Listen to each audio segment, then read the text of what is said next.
Don't put up trees. Otherwise, it's all kind of roll.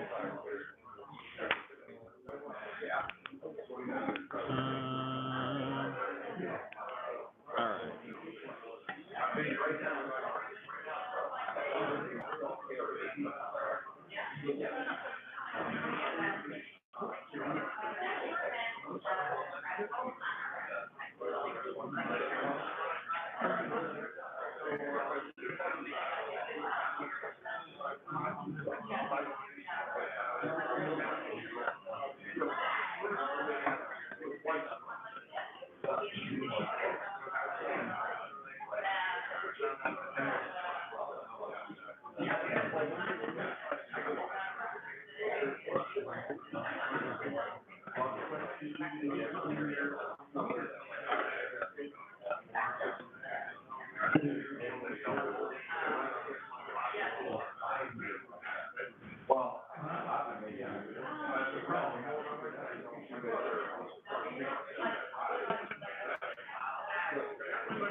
Hi, good morning, everybody. If I can get your attention, we're already at 9:30, so we should get started soon. Sorry? Yeah.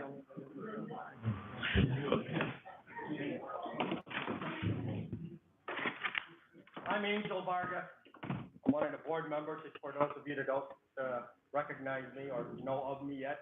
But listen, I wanted to do some preliminaries. We have the room until 11 o'clock, so unfortunately we couldn't get it longer than that. They're going to have a yoga class here at 11:30, so they need to set up the room for us. So I just want people to be cognizant of the time. Obviously, we want to thank everybody for coming here today. We apologize for the rescheduling that we had to do, but it was warranted as we had to get more information and be more fact-oriented on some of the things we're going to report today. We're being filmed. We're live on YouTube today. Okay, so everything that, hopefully the volume, I don't really know. They can't see you. They can just see us. We have 8 people currently online right now watching this, so. But they're not able to communicate with us, right? Right, that's correct. Angela, I'm just gonna send around a piece of paper and a pen, if everybody can just name and address. Please sign in. You see the topics that we have on board today, right? And time permitting, hopefully we'll have a chance for some general Q&A. Okay? And, with that, I'd like to go ahead and officially start this meeting. Gordon Davidson is a member of the board, unfortunately will not be able to join us today. Okay. But we should be well equipped to answer all the questions that you guys have today for us. Okay. With that, I'm going to turn the floor over to Jenny. By the way, Jenny is a new member on the board. She was voted in by the other board members. She volunteered. And so she's managing and the liaison for the finance committee. So with that, I'm going to go ahead and let her start on the finance report. So I'm gonna just take a little, leeway here and ask everybody to introduce themselves, because I don't know everybody, and I know that you sitting in the audience don't know who people are. So, maybe if the people in the front can just stand up, so people in the back can see who are here. No, I'm Sandy Reichert. Good morning, Jack. Happy our finance class in 1999. Hi, Mike and Julie Rose. Mike and Julie. Barb and Andy. Bob and Tracy Crick. Paul Andrews. Frank Ketchum. David Ray. Ben Michelle. Adam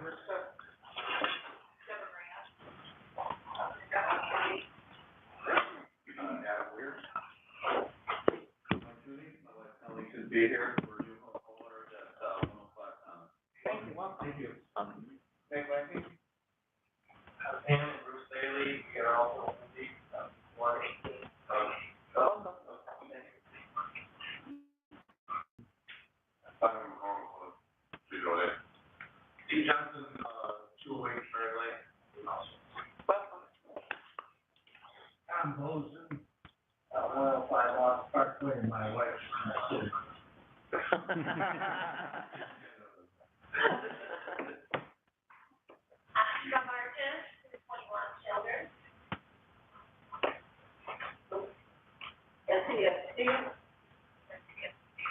I have seen supporting my mother here.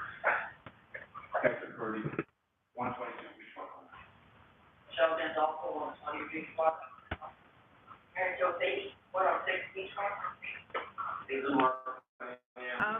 Okay, so I am, taking the first 3 bullet points here. The first thing I'm gonna talk about is capital projects, but before I talk about capital projects, I wanna talk about our reserve study, especially for those people who are new, and a lot of people aren't terribly familiar with the reserve study. So, every 3 years, we do a reserve study. The point of the reserve study is to show how much life our capital elements have in them. It also, how much they'll cost to replace, and how much the association has to set aside on a yearly basis to pay for those replacements.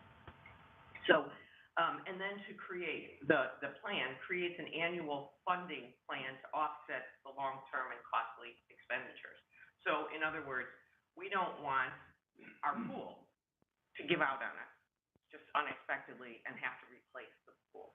So our pool has a planned life to it. And in our plan, we have what we have to do to keep that pool running at all times.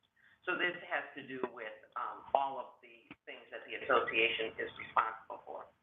So the value of this plan is that it protects your property values.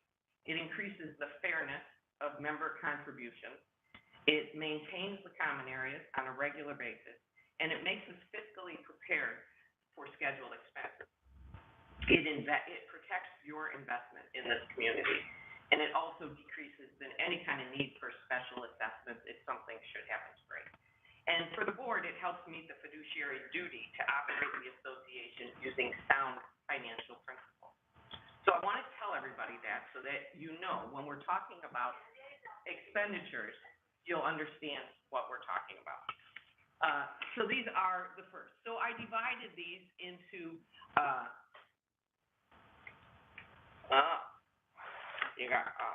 this is the wrong thing. Could you just close that? Sorry about that. The reserve study, you want the reserve study, right? I want this.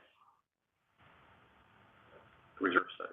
No, I want this whole document, which was one of the last ones. Oh, I had to split it up, otherwise you wouldn't be able to read that on the screen. I Okay. broke it into 3 sections. Oh, okay, then go back up. That's the first half of your spreadsheet.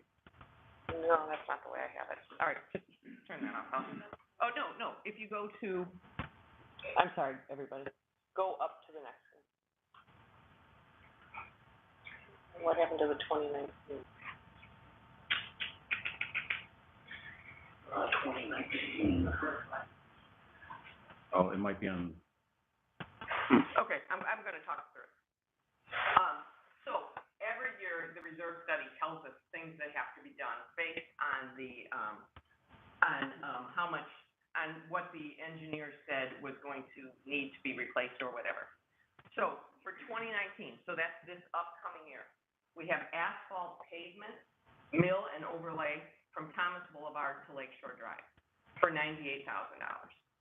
We have a parking lot, back road, gravel augmentation. We don't have to do that for the back road because that was paved, so that would just be the parking lot that's by the pool. We have, the boardwalk and pier at Childers Lane Pond, so that's a total replacement. Clubhouse equipment, playground equipment, a total replacement. The staircase at Upland Road, replacement. Golf cart, buying new golf carts, which we did last year, so we don't have to do that. Pool concrete deck inspection and partial replacements, and the pool mechanical replaced every, 50% of it every year. So those are the things that we are committed to do this year. So we have money set aside for that. So that's what we have to do. And that's really important. We have money set aside for that, okay? So every month, we put money into this, into our reserve account so that we can have in reserve enough money to pay every year for what our reserve study says has to be done. And so again, we redo this study every 3 years. So at that time, they'll reassess, oh, that might not need to be done, oh, that needs to be done, kind of thing. It's also very good for us to kind of understand what our direction is going to be, so that when they come and do the reserve study, which they are going to do in the beginning of 2019, we can say, hey, here's some elements that the community wants, so we need to put those in the reserve study so that we can actually budget money for that stuff, okay? So that's the stuff, and I apologize, I apologize. I will put this on the website so you can all see that. But the total amount of money for those things that I discussed is $189,000. We currently have $300,000 in our reserve. Okay. So there's also 3 items that weren't done in the previous year that need to be done. We also have money in the budget for these. The basketball and tennis courts need color coding, replacement of the pond aerators and pumps, and the splash pad renovation. So when I was talking about it's good to know where people want to go, the splash pad renovation, we actually told them we were going to do before they did the study. We never did it. For those of you who have a little history, when I was on the board the last time, remember we threw up an idea of having a fire pit there, and then we knocked it down because it was probably unsafe. So we don't know what we're going to do with that splash pad. It's hideous. Something should be done, but we need to find the other stuff. Okay, so then, capital projects.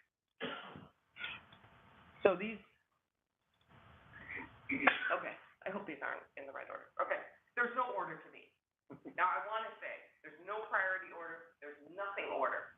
There's no money attached to these. We don't have any money to do any of this stuff. Okay, all of our money is allocated. We don't have a slush fund. So understand that. All of our money is allocated. So if we want to do these projects, we have to come up with some way to get that money. And that's what we're going to talk about. We are also here to elicit your ideas. Okay? Again, there's nothing in this that is set in any kind of stone. This is just things that are out there because we know, well, for instance, the pool furniture. We do know we have to get the pool furniture. And the pool furniture is actually phased in on the reserve study. Okay, so we have the sandcastle playground. It's got some termite damage. In 2000, our reserve study said in 2024 that needs to be replaced. So we probably should look at that. Pool furniture, you can see $50,000. So revision of pool, seating, clubhouse, deck area. So we know that the pool feels very crowded. We know that the pool deck area feels very crowded. Maybe the pool isn't always so crowded. And I'll tell you an interesting fact. I've been talking to some management companies because I'm doing the management search, and one of the things that this gal said is that pools very rarely need to be enlarged. It's the deck area that needs to be enlarged. So let's just remember that. Okay, lighting. There is new lighting going in. Joe Lane? Power Lane. We got some pricing for that. Cameras in the parking lot by the dumpster area. You know, we got tons of fly dumping going on in our dumpster area. It's very hard to control. It actually costs us a lot of money to have, and the waste management group comes out and are furious all the time because people have put stuff in there. And then they don't put stuff in there. They'll put mattresses on the side, and we'll have to pay somebody to come lift those mattresses up, put them in the dumpster, or take them away. It's very expensive for us. Paving of the unpaved section of the back road. Then we have camp court, lighting, detention pond, landscaping, and other things. And maybe just look at that whole storage area. We are right now renting those storage containers for $3,000 a year. You can buy them for $3,000 a year, but maybe there's a lot of stuff we don't want to store there. You know, that's just an area of conversation. Now, I split out what would normally be considered maintenance. As I was working with the finance committee, one of the things that we saw was that we really don't have a big maintenance budget. It's minuscule for this area. finance committee is gonna be working on how we can make a larger maintenance budget. But, so these things that are on here, landscape common area on the 300 block between Childers and Beachwalk, that's that area that is right now looking beautiful with that black little fence thing that's holding the sand in, if anybody knows where that is, by Linda's house. Removal of Phragmites, that's the big tall things that are in front of Lake Tide, which, by the way, is an annual expenditure. Fence repair and painting, we have a lot of fence that needs to be repaired, and fence that needs to be painted. Dry wells, we have flooding problems, because people are building houses and putting a lot of concrete where there was sand, so we're starting to do a little more flooding. So it's been handled with putting dry wells in. So 3 of those are needed. Question, just the paving unpaved section of the back road, isn't that, I was understood that to be like a private property that. Yeah, hold on to those questions for a minute. And thank you for everybody for not asking questions right away. I was gonna say, hold on until we're done. And then, the rest that I put on here was what the reserve study says we need to do for the next 5 years. So you can see on here the 5-year reserve study plan. And again, we'll put this on the website so that you can see it. Okay, so, question. Isn't the back road belong to somebody else? Yeah. Yes. Or that. Yes, it does. So that's why it hasn't really been done. So it's a paving of it, that's part of the. It's the turnaround, that little section that's unpaved right now. Yeah. So is that, are we slated to pave it? Is that what's going on, or is that? Well, we're looking at what the cost would be. Obviously, that land doesn't belong to us, but from the bankruptcy, we have an easement, for that turnaround section. It's not actually exactly where it is right now. Our actual easement is it's slightly further away. So we were just looking at cost, but obviously, we would have to have permission of the people that own the road before we would pay for it. Isn't that part of the purchase offer, or what we were reading that was sent out recently? We have some slides at the end of the presentation here that'll go over some of that, so. Okay, then it can. That will show it. Yeah. Yeah. Okay. Can you wait? Yep. Okay. Are you still making questions? Yeah. The dry wells, putting in 3 dry wells. In prior years, we had a lot of success with the pump that was put in Lake High. And we were able to, put it on and turn it off, bring it in and pull it out. Yeah, I don't think we're talking about the same kind of flooding It here. had the effect of actually, seemed to make draining all of the pump, like I'm across from the other pond on Thomas Lane. And when we put the pump in effect, it seemed like the water level in the whole community dropped as a result of that dry. Can I explain that this? pump, did you have? Okay, so you're talking about a different issue. This is surface water that comes from storms. It's nothing to do with the water in Lake Tide.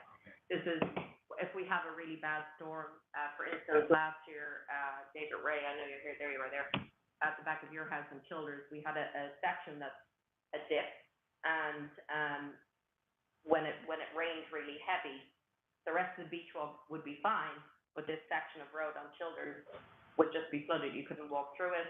You couldn't drive a golf cart or a car. So we put in a dry well, and it has solved the issue there.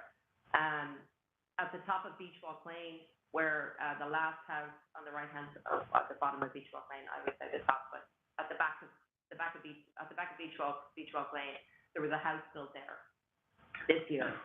What happens is when you put in concrete, which is an impermeable surface, and you take out all that vegetation, the water has nowhere to go when it rains. So it pools in a low section there.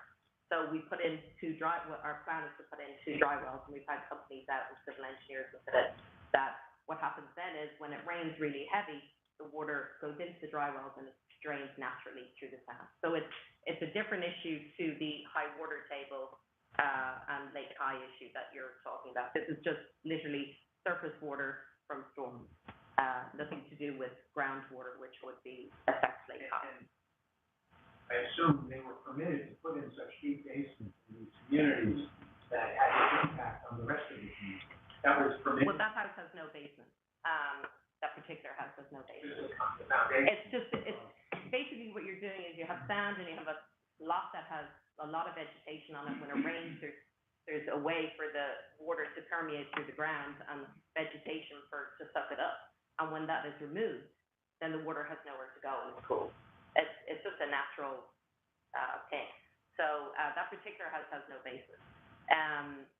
There is another section, I don't know, it depends, I guess, how familiar you are, at the top of Cottage Camp and Jake Lane. Again, it's a hill, and there is a house there that was just built. And these are two areas where we never had flooding before, but when you put in concrete and you take away vegetation, when it rains, the water has nowhere to go. So, they're just two areas that have popped up. Thank you. Is there any movement on the attachment of the storm? Do you want to talk about that now? Can we hold off on that? We're gonna talk We about have an high update, water we do table have an today. update, We'll yeah. talk about it towards the end. Yeah. I don't know if I'm technically challenged. You talked about what they're saying we should be doing in 19. Yeah. So in 17, partially based on the reserve set, spent $138,000 sealing all the roads in Beachwalk. Right. Renovating, updating the Upland Stairs, these two things you just named. So the question is, why? Right. So, so when all of that paving was done, the ceiling was done, that was not exactly in the exact schedule of this. And the Upland Stairs, they said to sustain it, and they said to sustain it because they knew that they were saying in 3 years it would be replaced. So they were issuing a very moderate maintenance to the Upland Stairs. And the reason that they're saying that we should replace the Upland Stairs now is that the retaining wall next to the Upland Stairs is not in good shape and looks like it's gonna fall. So if that retaining wall falls, the stairs fall. So can we fix the retaining wall? We need to look at that, but I believe that retaining wall doesn't belong to us. Right. So that number, how much is on, the amount you were offering? $31,000. Okay, and how much is the amount of street? The streets, what they're suggesting on the streets is a milling. It's completely different than seal coating. What is that? Yeah, $98,000. What does that mean? That means they're gonna grind it down and put new asphalt on.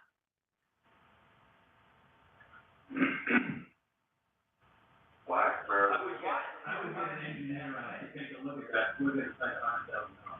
And we can do that. They are engineers, of course, that did it, and we can do that. I mean, we can do that. So this doesn't look like. No, they don't seem to be that bad. Yeah. Three-car in this repair, what's the point of spending $100,000 on something that really is still in good shape? Push it down the road. Yeah, and you know, they're okay with that. If you decide that you wanna push something down the road, they're okay with that. No problem. Yeah, right. Yeah. Yeah, they're okay with that. They're just saying, and this is the reason for the study is so that you're not constantly chasing repairs. It's so that things are always in good shape. That's the point of this, okay? So what you're not saying we're actually spending that money on things, you're just saying this money has been Allocated allocated. for those to things, these right. So no one has said we're gonna do these, spend $100,000. No one has signed a contract to do this work at this point, yeah. I'm just curious how much the study cost. $3,000. And who does the study? Reserve Studies, which is a very, well-known, very well-used, everybody uses them. They're out of Milwaukee. Jenny, the last reserve study pointed out that retaining wall property will 1122 Glacier Drive, melted through that. Like, Yeah, right. We know that. And so that's a part of an issue that we'd have to work through. So I personally don't feel those stairs are in jeopardy, but when they tell me the stairs are gonna fall down if the retaining wall falls down, and if anybody's seen that retaining wall, it looks a little The heavy. issue is the address the retaining wall, who's responsible. Right. Right now, what's saying. Right. Okay, all right. Why would you approve this? You're afraid the retaining wall's gonna go down. Well, we wouldn't, obviously. Yeah, no, obviously we wouldn't. Right. I think it's important to notate that we're treating the suggestions of the reserve study as that, right? They're advising us that we should consider it, but rest assured, we're not gonna do any kind of major expenditure without owners. We need to establish a protocol on how we could get the opinions of people and where we're gonna spend our money, and we intend to do that moving forward. But rest assured, we're not gonna spend any of the items on the reserve without really polling and kind of getting the pulse of the people in the community. Okay? So a lot of these things are suggestive events that have occurred. Okay, that's all they are at the moment.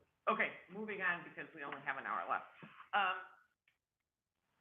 I'm going to go to the Finance Committee. I am the board representative to the Finance Committee. The Finance Committee is made up of Frank Cheswick, right? And Joshua Gregg, who unfortunately is in London, where we all would like to be. And we have a new member, Deborah Ryder. Is she here? No, okay. And we want to thank Chris Borgmeyer for all the work that he had done on the Finance Committee. So right now, the Finance Committee is just beginning the work of collecting data and looking at last year's expenditures. So we don't really have anything to report on that, but we will get back to you as we progress through that. Okay, and the property management update. So I created an RFP, a request for proposal to send to management companies. We are looking for a new management company. And so we did this request for proposal, looking at all the stuff that we think that a property management company should do, which I will say is much more than our current property manager does. And so we sent it out to 5 companies, First American, which was our previous management company, Associate Chicagoland, which is out of Chicago, Community Management Services, which is out of Indianapolis and has some properties in South Bend, RMC, just as a courtesy, and Harbor Cove Management, which is in New Buffalo. So other than RMC, they are all diligently working on their proposals right now. And here's the timeline. So the proposals are due November 15th. We are going to interview the finalists the last week of November. We should have a decision by December 17th. And maybe a start date. This is hopeful by January 1st, but we are prepared that they may not be able to start January 1st, and so we have contingency plans for that. I have a quick question. Wasn't First America the original? Yeah. We have issues with them. I think there were issues with them. First American, we have issues with RMC. We only sent an RFP request for a proposal for the 3 companies. Why don't we send the 2 more, because those 2 should be out of the running. Well, I will tell you this, that we scraped to get these 3 companies.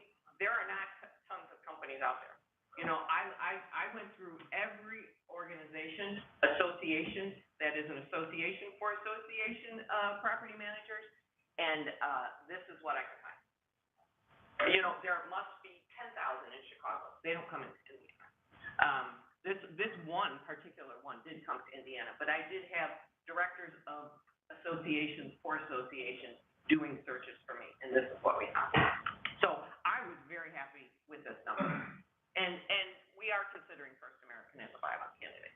I thought they were terrific last week. Yeah, and I was gonna say the same thing, right? In all fairness to First American, there was really no documented issues that at least I could find referencing issues having with First American, so they were totally a viable candidate in my opinion. Yeah. Absolutely. Yeah.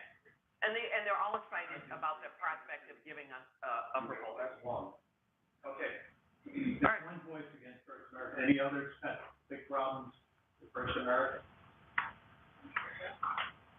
You know, we're gonna interview them.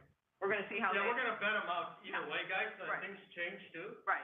We were obviously happy with RMC in the beginning, and towards the end, there was a lot of disappointment with them, so things change, right?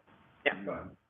So, Jenny, we should point out that I assume the RFP is going to require them to bid on a full-time person on scene. We said that we want to have people here, in talking to some of these people, they have some very creative ways about how they would do that. So we're gonna see what they have to say about that. One of the complaints with RFC was that their engineers were basically the maintenance guy, the pool people. Yeah. Et cetera. Yeah, we are very sensitive to that issue. Right. One of the things that Marshall had done, and good job with the people in the field. Speaking it up. So,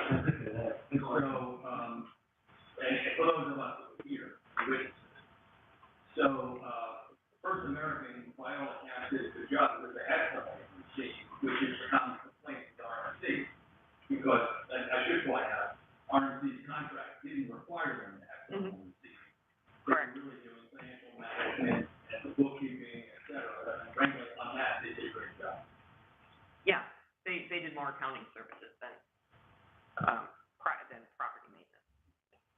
Yeah, right. We're very sensitive to that. We're very aware of that. We all feel that we, need to have some, look-see on this property every single day during the process.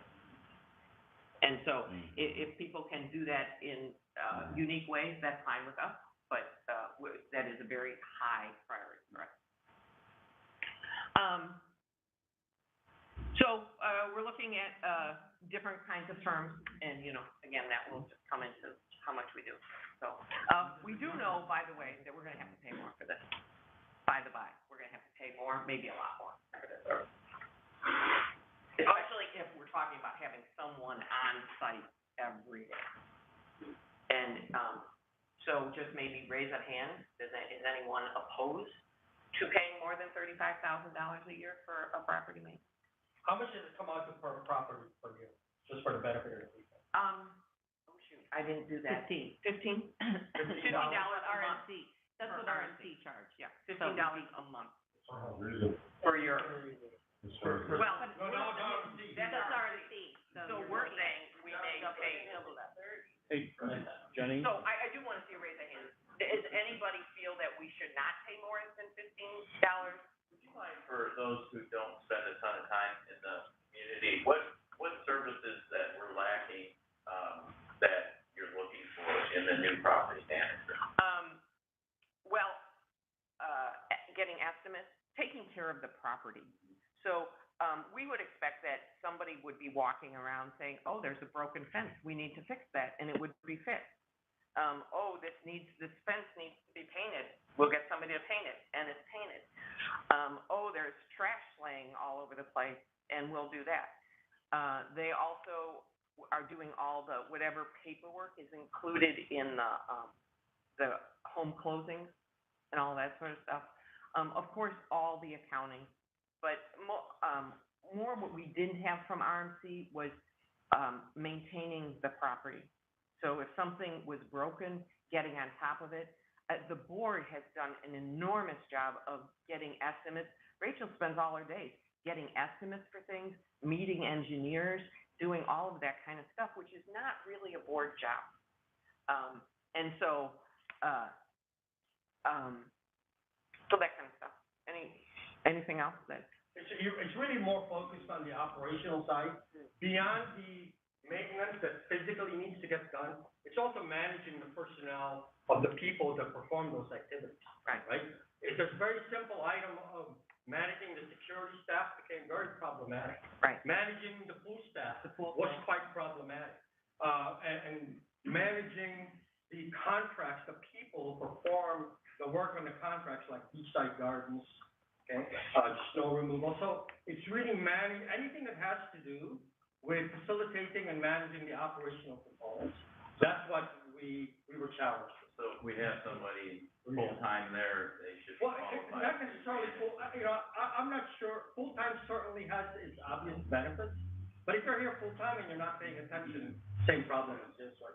So it's awareness and reacting to it, right?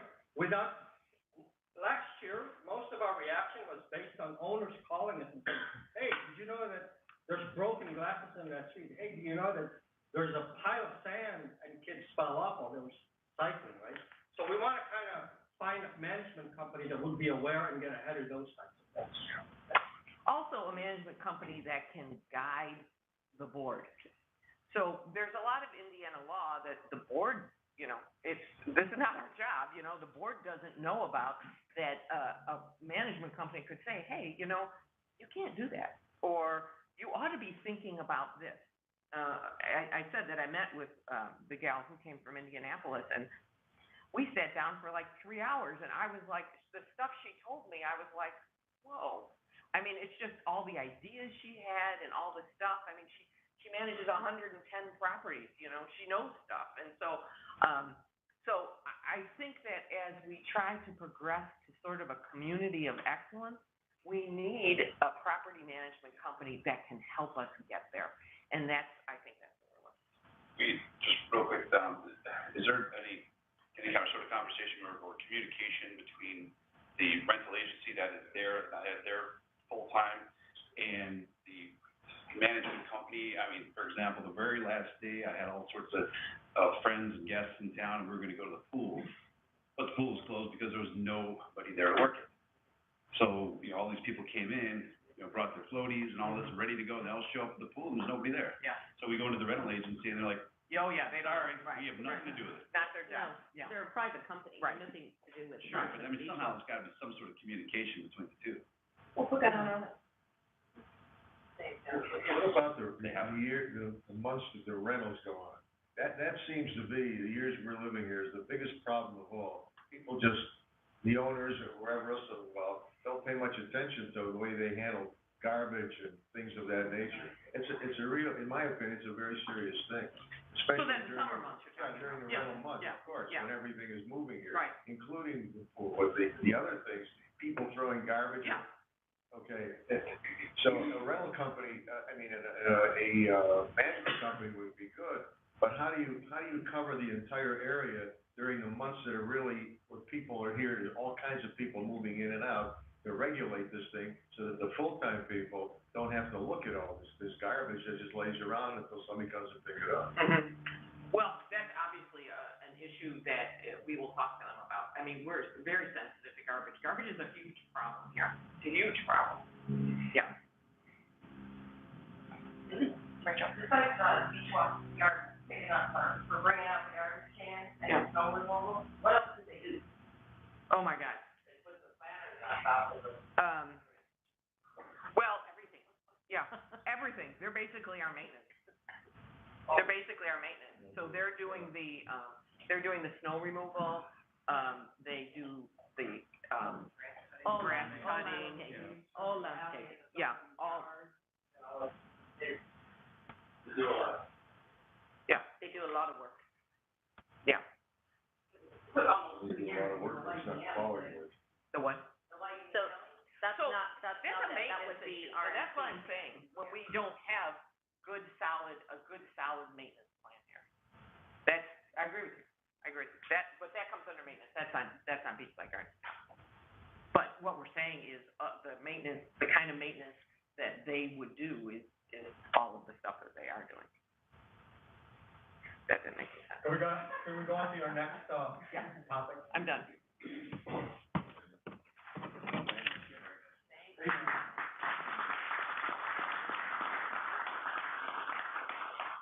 So if everyone asking questions can speak up a little bit, because the folks online are saying they can't hear some of you out there when you talk, but we'll also try to repeat questions. But, we have about 15 people online right now watching this. So I'm gonna give an update. We have a new attorney, the BPOA, his name's Matt Hagenow. He's out of LaPorte. And, we've got 3 legal things kind of in progress right now that we're currently using him for. There's the nature trail around Lake High, Quezon Park, the Campport area where we've got, I believe the ARC is gonna talk some more about that. And then we have a quit claim deed issue with some of our properties. To talk about the nature trail really quick. So we actually, the BPOA, decided to file a lawsuit against 3 parties back on 9/20 over access to our nature trail.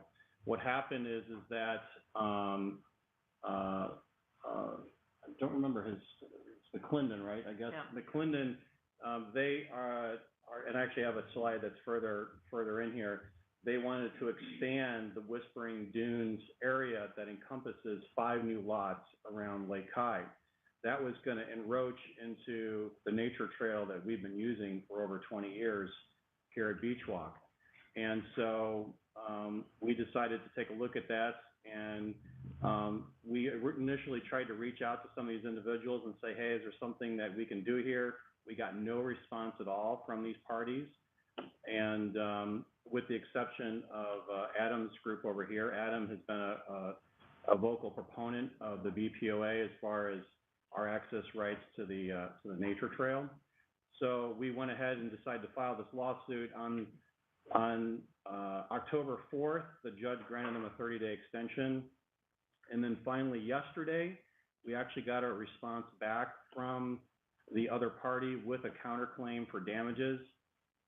That file is on our website, so I actually put that on there last night, so you can actually go into /legal and download this new file if you'd like to read through all of it. Again, I'm not an attorney, but we are working with one that's and he also has not had time to look at this response as of yesterday. Again, this came in at like 4 o'clock in the afternoon yesterday. So, the Whispering Dunes PUD, we attended a PUD meeting with the city. It was going to feature these 5 new lots, including 2 lots being sold by Rob Hart. And the PUD was pulled by the city due to a violation for damaging the dunes. That was done late in the meeting, and we found out that this cannot be refiled for another year. So right now, the city is trying to decide what to do about this violation that they occurred for damaging the dunes. Also, too, there's this new overlay district the city's working on. So if they refile for rezoning this new PUD, they're going to have to adhere to this new overlay district, rules that are going to take effect. So that's what we know on that.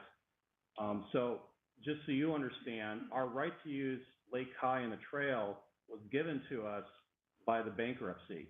And it's in the corrective deed that is stated, the grantor grants the grantee a license to use Lake High for recreational purposes consistent with current use, which right may be exercised by present and future members of grantee, its guests and renters, and which shall be perpetual and non-revocable. So if you're fishing on the other side of Lake High, that's something that we've been doing. We've got people walking around the lake, fishing. We've got kayakers that kayak to the other side of the lake and maybe get out and then walk back. So that's a right that was given to us by the bankruptcy court. Also, too, the Lake High parcels defined as 37.25 acres. The lake itself is about 22 acres. Under the bankruptcy easement that was defined as 37.25 acre size, it's not a 22 acre size piece. So it clearly defines a much larger piece than just the lake itself. So that's why we feel it gives us right to some of the land surrounding the lake for our use, and hence the lawsuit that we filed. So. Was that based on a legal opinion? Yes, we have an attorney that's been working with us on that. So yeah. A strong opinion that he provided opinion on the legality of our taking the lawsuit. He feels we have a pretty good case. So my understanding is that, the original bankruptcy, we were given the right to Lake High, but the language was not put in there specifically for the nature trail. It was not, and actually, that was an oversight during the actual bankruptcy itself. There was actually a piece in there during the bankruptcy that talked about a nature trail, but the trail itself wasn't actually protected during the bankruptcy proceeding. So, or defined, right. So what we're ultimately looking for, we know we're not going to have the trail in its current location today. We just want some sort of trail and access. Ultimately, if we can just get a walking trail that borders the water's edge all the way around, we would be very happy with that. Well, I assume that's their sticking point, right? They're saying it wasn't in the language? Correct. So.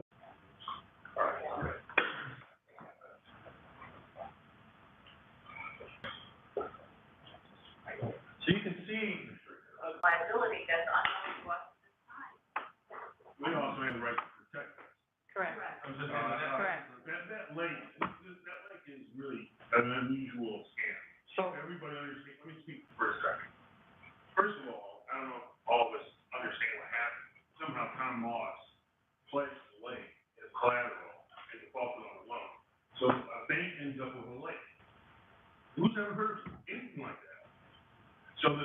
then you sell the lake with the rights, and now what we find out is we do have the nature trail, and they're trying to get the nature trail now.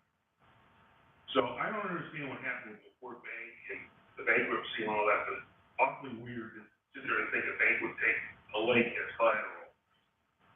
Anyways, to make a long story short, our bankruptcy attorney should also protect us, because when he went through the bankruptcy, we got those rights, and if it's coming back to us, what kind of I would say, responsibility does he have when he went through that, and we paid him a lot of money, during the bankruptcy? My understanding is it wasn't raised, that, and it came up, and nobody pushed it. Okay, you got it, from on the board, smarter than hell, was there with Sam. So, don't blame. But if it wasn't brought up, Wasn't brought up, and nobody pushed it, and that's what it is, and we're. well, then that's the board, right? Then is there liability on the board? Let's just be clear on that. Okay, but what I'm saying is, we're homeowners. When my mom came here 15 years ago, the lake was part of the ownership, the nature trail was part of the ownership, the basketball court was part of the ownership. He allowed. Come on, that's at the end of Martin Place, the same thing with lake. When the lake flooded, wait a minute, when the lake flooded, they came to my mom and all the homeowners and said, hey, it's your lake, you need to pump the lake out. So she had to write a check for $3,000, $2,000 or whatever to start pumping this lake. All right? All of a sudden now, it's not hers, not the association's, it was Tom Moss's. This little shell game has been played too long in this community. And hence the predicament, right? The topic today, which you raised a very valid question, right? We were kind of faced with the notion of how quickly do we need to react to get something up front? So to answer your question on should we have approached the owners, we all felt that. But we had maybe a 1-week time period to react, to let it be known to the other side that we have an intention to fully keep and retain our rights to the lake. So, but I can only tell you this, moving forward, right? Moving forward, we know the magnitude that we're dealing with. Moving forward, we will, I promise you, we will get advisement from the crowd, from everybody. And actually, if I may, this is our first opportunity to take a poll. Is there anybody in this room that in general is opposed to protecting our rights against the lake? Or let me ask you another question. Do people want the effort for us to protect the lake? It's too broad of a question, because we don't know what the financial liability is. Understood. I understand. When you have a board, us as homeowners elect that board to do for us. That board cannot ask us, cannot go and ask, us as homeowners for every move that they make. No, this is a significant move, though, a legal issue. It is significant, but we still have to honor what they say as a board. That's why we elect them. Correct. So And the countersuit was learned yesterday at 4 o'clock within the p.m. framework of the bylaw, right? Within the I'm framework. sorry, I'm not familiar with our bylaws. Yeah. I'm not familiar with that, but And I would that think board. personally, as fiduciary, they would want to make sure they have the backing of the voting members. Right. I'm just asking the question. You don't know the history though, you don't know the history, so you have to trust me, we've been through a lot over the last 20 years. But- Oh, I've been here 8 years. Okay, so you know how things happen, so. Absent the communication from yesterday at 4 o'clock p.m., I don't think that anybody would have a problem with it. Right. All of a sudden, you hear someone at 4 o'clock p.m., and they're getting a countersuit thrown against us. Right. Now, all of a sudden, we got a problem with it. Or, so let's just see how things kind of play out. Yeah, and this is what we wanted to see, right? We needed to get a reaction because we were really in limbo, right? You have two developers that were working together, right? Without really, without the notion of how will it affect the rest of the Beachwalk property owners. So, of course, that's always an underlying issue that we need to deal with, and a very difficult one. Believe me, it's been a major, it's consumed a lot of our time over the last 2 months. So moving forward, we've already discussed amongst ourselves that we really need to get a poll from the people before we spend any more monies today. And Brian will probably get into how much we spent today on the litigation or the lawsuits that we filed. So I just want to mention, so where do we go from here? We've already had an initial meeting with Rob Hart to see if there was an interest in settling, at least from his standpoint. He is open to the idea, but he wasn't willing to commit. We met with him last week. But he is at least open to the possibility of doing something. He obviously wants to see Beachwalk prosper and has, obviously a lot of you rent homes through him. And he has a very, large commitment, just as Adam's group does as well in Beachwalk. McClendon, on the other end of the lake, has absolutely no interest in Beachwalk whatsoever. And so he's going to be the one that we have to work with. We are currently working with a third party to get a meeting with him currently. Right now, there's even a chance that we might even be able to talk to him this weekend, but it's not sure yet. So, but we certainly want to see this settled. We don't want to let this linger. We don't want, we want to come to a conclusion and get this resolved between all parties. So this isn't, let's just see what happens and just keep going with it. So we were told, this is just being transparent with you folks, if we did have to go through a full discovery phase and actually, take it all the way to court, we could be looking at $50,000 to $75,000. Yeah. So let's just review wait. their side.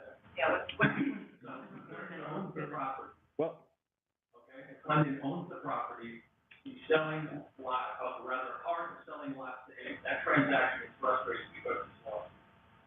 You named two purchasers from McClendon in the lawsuit, right? one. I'm not sure why you did that, but. Because their property actually runs across the current trail. So here, you're jeopardizing, and this is just for argument's sake, you're jeopardizing McClendon's rights to private property. You now claim, obviously, he's got his rights, to the trail. So this would mean that lots that were sold as a part of that would get provided easement or whatever rights to people that run through their property. So this is potentially jeopardizing future sales of McClendon, the lots that are on Lake County, I would think. That would be correct. I would guess that the claim for damages, okay, could be pretty significant, frustrating all these sales. It could be, but if he wins. Jeopardizing pulling of the fund, from the city. But our intent is not to stop the sales, right? I'm hoping personally that we can make it clear that the reason we filed this lawsuit is not for nefarious activity, right? But merely to obtain and retain our rights around the lake.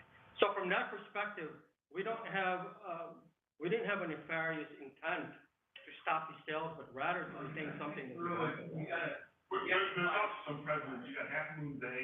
I don't know if anybody read about Half Moon Bay or even Long Beach, where they try to get the riparian rights revoked. That didn't work for them. Half Moon Bay, a billionaire who tried to own the beach there, that didn't work. So the courts have said that people have the rights to beaches. People have the rights to nature walk. You just can't, just by being a billionaire or a millionaire, buy some property and say, now you can get out. So we have some things happening there, if you wanna look at it, or even Long Beach. Yes, Frank? Just speaking for myself, we might, it sounds like we might win in court, but I just look at it and I say, is this a battle that I really care to fight? Sure. Given the fact that, I just never walk around that path. I might, it's Kevin, and furthermore, once you accept, you provide access around the lake, it cuts both ways. Now the people over there have access to Beachwalk. Right. So I just want you to consider that. Sure. As we plow through. No, we know that, yeah. I mean, certainly it's gonna be a two-way street if that were to be opened up. And that's one of the things we wanna bring to the people after this initial filing that we did, right? We wanna find out from everybody, we wanna get a pulse of how do people value that nature trail? Is it worth fighting for, and is it worth exposing ourselves to those 15 properties or whatever properties that we sell? So let's just ask that right now. How many people believe it's worth fighting for? Raise your hand. If we have a valid legal If we have a valid. Notwithstanding our legal argument, Yeah. not support pursuing it with an invalid plan. Understood. Correct. So how many people do not want to pursue? A little like half and half, kind of. Okay. Okay. I have a question, on our side of the lake, are people's backyards or front yards, however their house is configured, are they okay with people walking around their property, They do. 1, 2 o'clock in the morning, drinking a beer, being a rental from the other side? But they have that already. Right, well, They have that from within Beachwalk, because we have a boardwalk all around the lake. In front of their home. It has to Yeah. be, my mom lived there for a long time up late, and, you say hi to people, you meet neighbors. Hey, guys, we have 27 minutes Okay, left. we gotta get through a few other things. Real quickly on Camp Court, so we are talking to our attorney, Camp Court, Rob Hart has a builder that wants to build 11 new homes back in that area. We've spent about $1,500, so far, on this, and basically it's for us to understand if we are liable for building the common area space for this area, which we believe we are liable for the common area space. We have no timeline on when we need to complete this work, but we will have to, build out and complete this common area space. Do you want to describe where Camp Court is? So Camp Court is, you know, on the slide where, so it's in Quezon Park. There's a, what street is that? Cottage Camp. Yeah, Cottage Camp, there's a.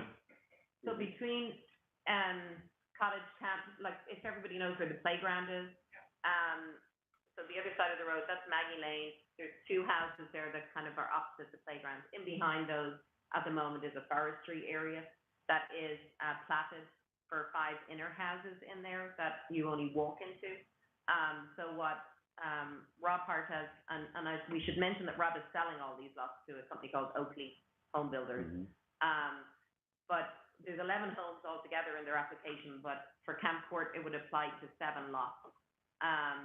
And it's the common areas for those lots. So there's 4 sidewalks, all the lighting, all the parking, all along, Cottage Camp, would have to be finished.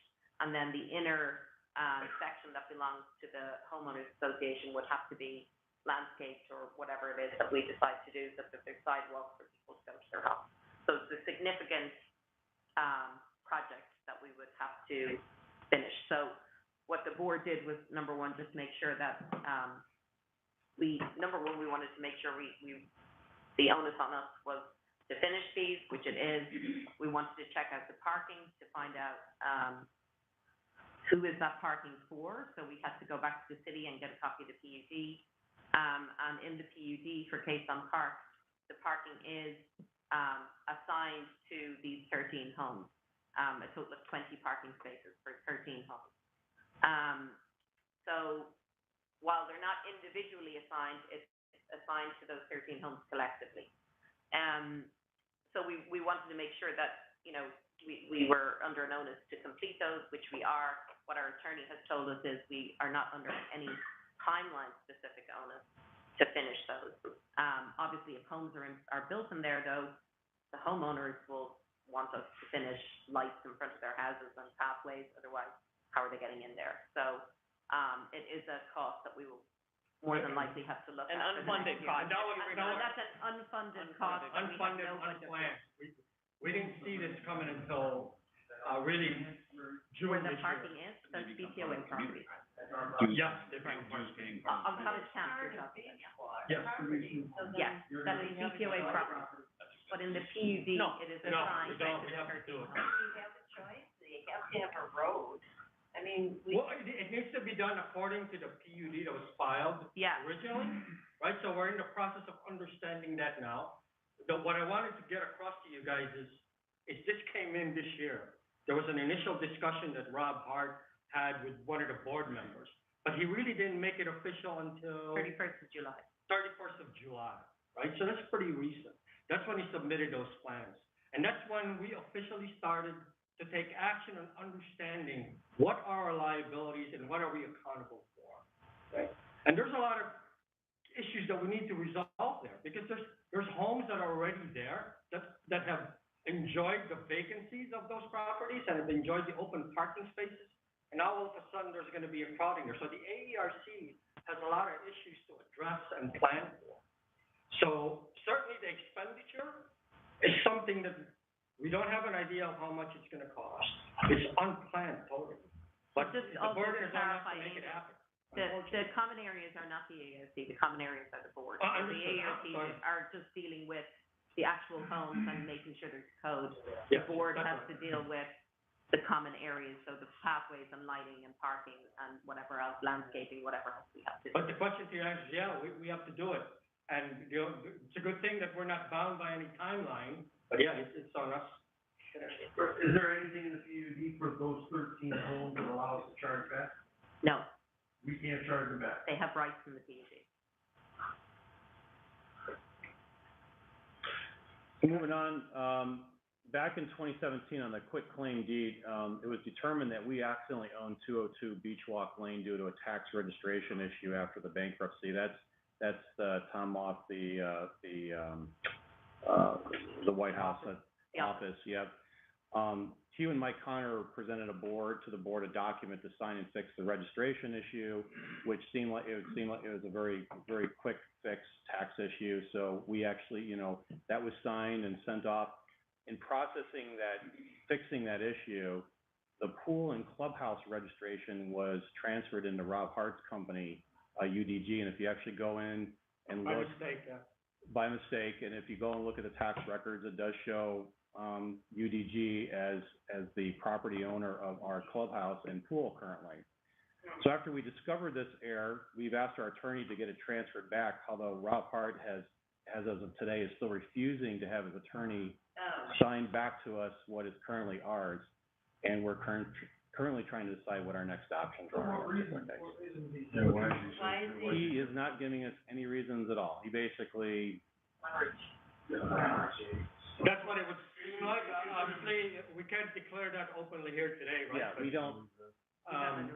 When was he sent that document? It's like 6 or 6 It was back in September. And the document is like a simple signature that he has to do. It's not, and he's aware of the issue, but he's refusing to. Is there no reason why? No. Well, he has a management company here, correct? Everybody runs from him. Correct. So maybe we need to send him a message. Yeah, I think so. I'm serious. I think, yeah. If he's gonna play hardball like that. Through the bankruptcy court order, that property was given to me. Absolutely. Yeah, This guy just no that's question correct. legally, we own it. It's legal. There's no question, it's ours. It's just a simple thing that needs to be signed by his attorney. It's gonna take 5 seconds. I think a simple message needs to be sent to him. Because there's a reason he's not doing it. Right. Right. We're supporting him, a lot of us are supporting his venture in Beachwalk. And if Yep. that's how he's gonna play, then we can play that way. We didn't think this was gonna turn into a big issue, No, but it's. that's something that needs to be told him, very. That's a good idea. Okay. So again, any updates that I've got, have currently, been posted on the website under /legal, and again, that response that we got yesterday is already up there and you can download that. Next, is ARC update. Yes. I can pull up your slides. You wanna mention the two members and? Do you wanna come up here come up? with the Yeah, volumes over here? Cause we've got people watching. I'll pull up You your can sit slides. on my chair.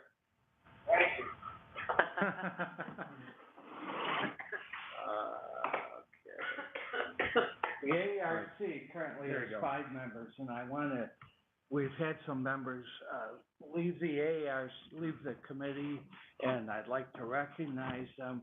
First, Linda O'Mahony, who was, stand up, Linda. She really was instrumental in this committee, really was our heart and soul for a long time, and I just want to thank her from all of us. Recently, Jen Gregg and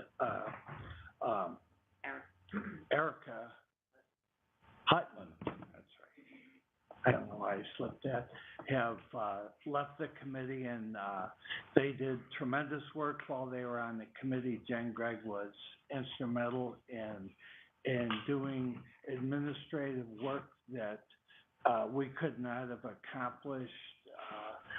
We kind of lost our management company's, assistance, and she was working full-time, and we'll really miss her. But some of the things that she brought forward, during her tenure on the board have been great. So we want to thank Erica and Jen Gregg. Currently, the board, consists of, Kate Seidel, who was just appointed, and Brian Perkowitz, who was just appointed within the last week, Bernard Edelman, and Jim Kennedy and myself, okay? And the issues that we deal with, mainly the AERC is in charge of approving new housing that is built in the community, and also in charge of vetting projects that go on in the community. And how about that? Currently, there are 213 lots in Beachwalk, and there may be 215, but there are only 213 that can be approached standing up. Before last year, 176 were built. 12 were built during the 2017 to 2018 building season. You may know that our building season extends from the day after Labor Day to the day before the Memorial Day weekend, and then the remaining time is considered the moratorium. So there were 12 built during that season. There are 2 that are under construction, one of which was approved last year, and there are 15 now in the approval status. So some of the challenges that the BPOA has faced as far as this is, one of them is access to the appropriate documents. What can you do? What are the rules? And previously, you may have or may not have received this document at closing. Did everybody receive this document at closing? Some people have. And this is another document. Well, what we've found is most of the people haven't had access to the information as to what's required in a new building plan, what's required in a remodel plan, or what's required in a landscaping plan. You probably can't read this, but this is one of the documents that Jen Gregg has helped us with. And these are all requirements according to the rules and regulations of the DP covenant restrictions. This is the landscaping plan. So the charge of the ARC extends both to new building and to remodeling and landscaping. And so fortunately now we have some of these documents, most of the documents on the website. I think we have the website here. And we also have a Gmail account for AERC. So at this point, we are continuing to evaluate the 15 new applications, and it's anticipated that we will have an active building season this year, and it has begun. Any questions? Again, you say remodel. At what point does a repair become a remodel? If it changes anything. But if it's simply a repair. It's a repair, it's a repair.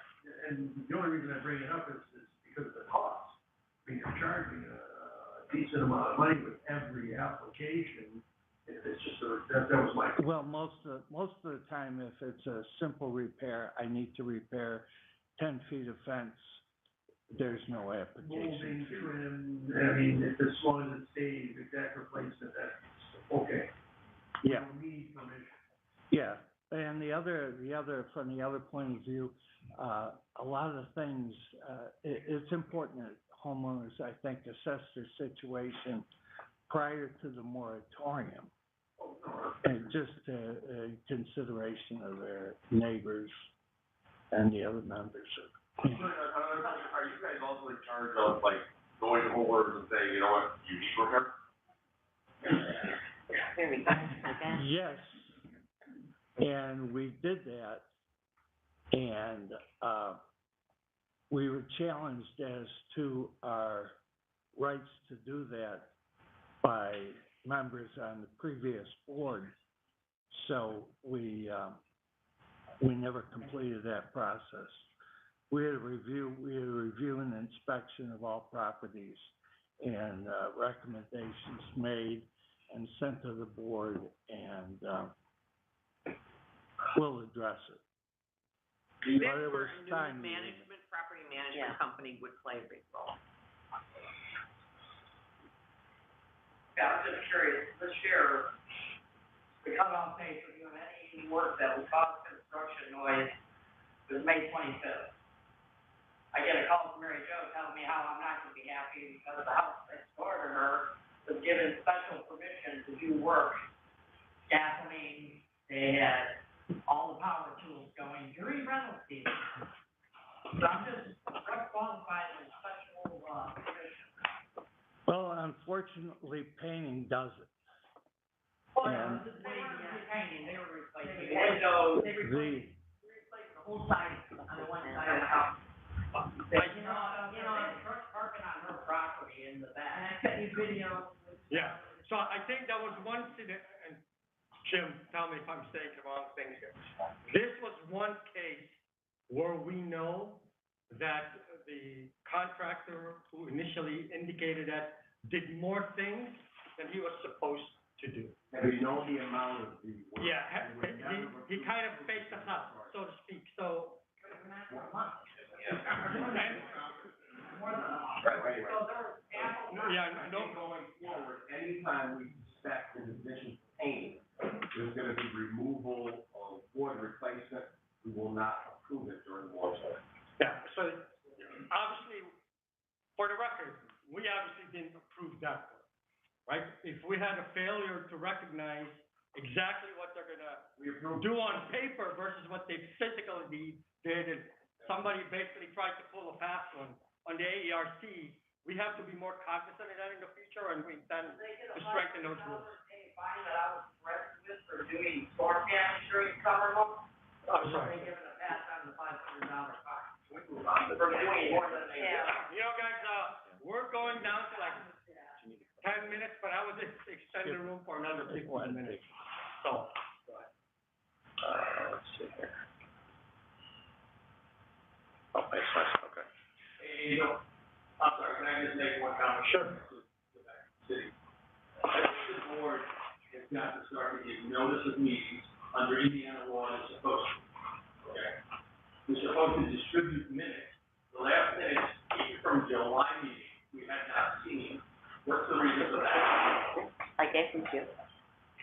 Those should have been distributed already. We gave it to Jen. We gave it to RMC. We gave it to RMC. Because the board had since July. Yeah, I have no idea. No notices, to the extent that minutes, none of us have seen.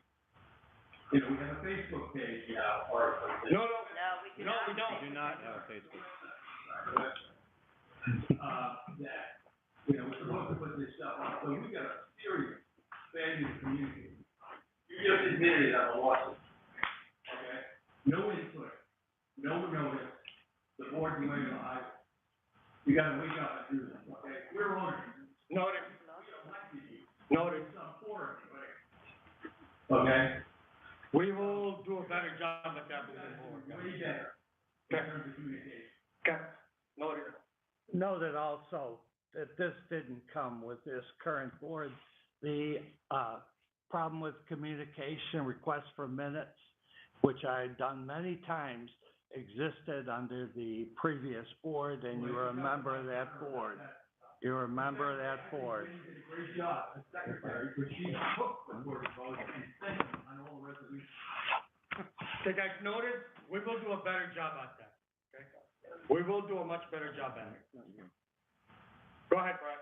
So just want to give a quick website and IT update. We do have a new IT committee member, Drew Simmons. He's not here today, but he's helping with the website now, and we're having regular, trying to have semi-regular meetings to work on getting the content up to date. We do realize that we need more content on the website, so, but that is progressing.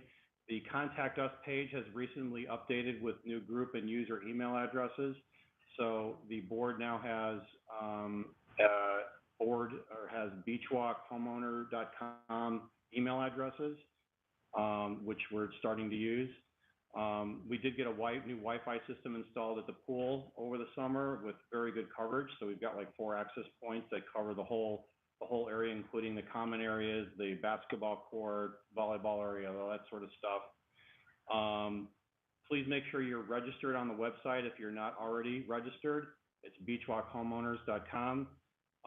This will be potentially our primary method of communication with you for email moving forward after December 31st, when RMC is no longer our management company. So we will start to probably use that email system that's built into the website to communicate future meeting updates and notices and things like that. So if you are not registered on the website, you may start losing communication. Finally, Yep.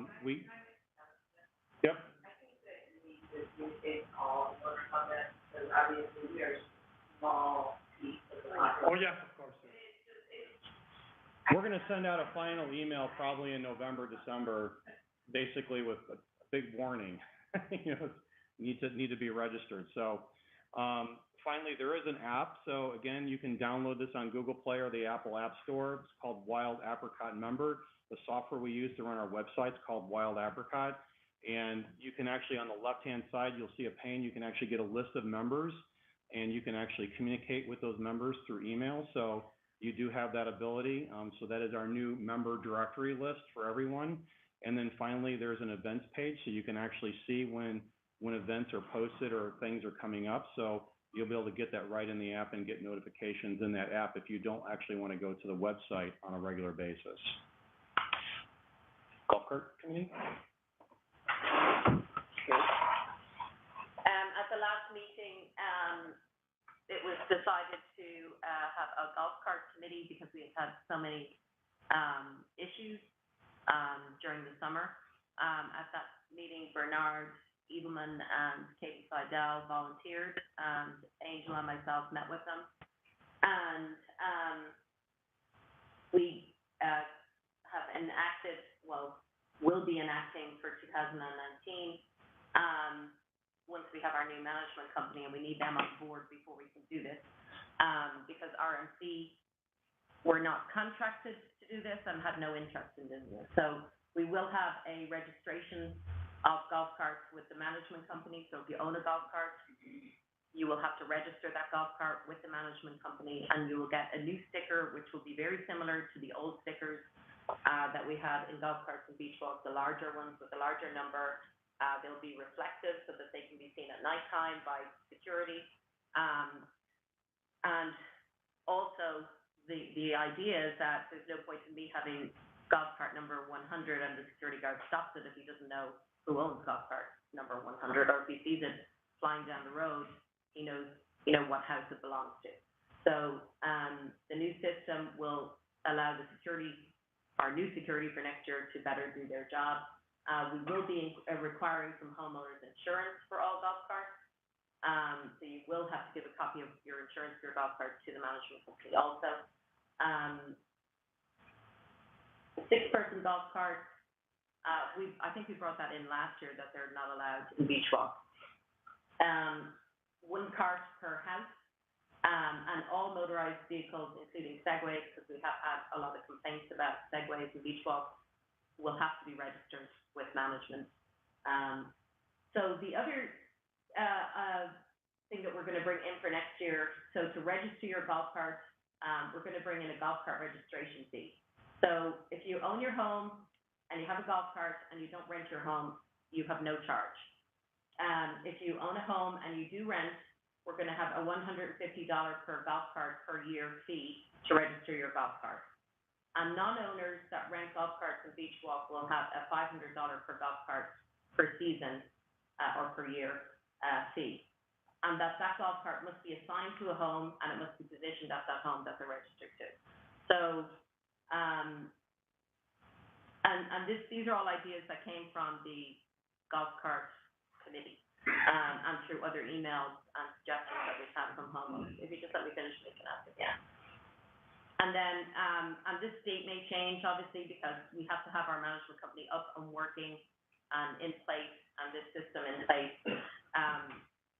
That anybody that has not registered their golf cart by April 30th, we're saying at the moment, will have a $500 fine.